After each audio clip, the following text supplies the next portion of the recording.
Hey guys, இப்போ வந்து summer start ஆயிடுச்சா, நம்ம உடம்பு ரொம்ப ரொம்ப ரொம்ப டீஹைட்ரேட் ஆகுது. அப்படி ஆகாமல் இருக்கிறதுக்காக நம்ம வந்து நீர் ஆகாரங்கள் உள்ள காய்கறிகளை நிறையா எடுத்துக்கணும்.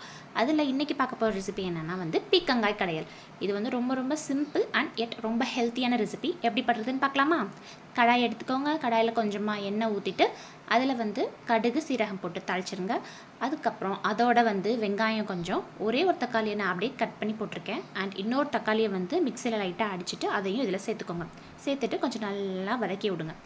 வதக்கினதுக்கப்புறம் வந்து நான் இங்கே வந்து 2 பீக்கங்காய் நல்லா தோல் சீவிட்டு எடுத்திருக்கேன். அதை வந்து கடாயில் ஆட் பண்ணி அதையும் நல்லா வதக்கிக்கோங்க. வதக்கினதுக்கப்புறம் இதில் வந்து என்ன நம்ம பொடி ஆட் பண்ண போகிறோன்னா, நான் வந்து சாம்பார் பொடி மட்டும் தான் ஆட் பண்ணியிருக்கேன். சாம்பார் பொடியும் அப்புறம் வந்து மஞ்சத்தூள் லைட்டாக மட்டும் ஆட் பண்ணிவிட்டு வாட்டர் ஆட் பண்ணி அதுக்கு தேவையான அளவு உப்பை போட்டு கொஞ்சம் லைட்டாக கொதிக்க விட்டுருங்க. ரொம்ப தண்ணி ஆட் பண்ணணும்னு அவசியம் இல்லை, அதிலே தண்ணி வெளியே வரும். கொஞ்சமாக மட்டும் தண்ணி ஆட் பண்ணிட்டு உப்பு போட்டு கொதிக்க விட்டுருங்க. அப்புறம் குட்டி நெல்லிக்காய் சைஸ் அளவில் வந்து புளி எடுத்து கரைச்சி அதையும் லைட்டாக ஊற்றி விட்ருங்க.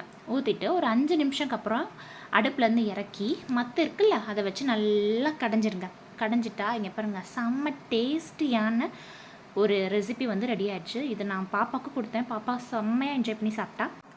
நீங்களும் கண்டிப்பாக இந்த ரெசிபி ட்ரை பண்ணிட்டு எப்படி இருக்குன்னு சொல்லி கமெண்ட் பண்ணுங்கள். பாய்.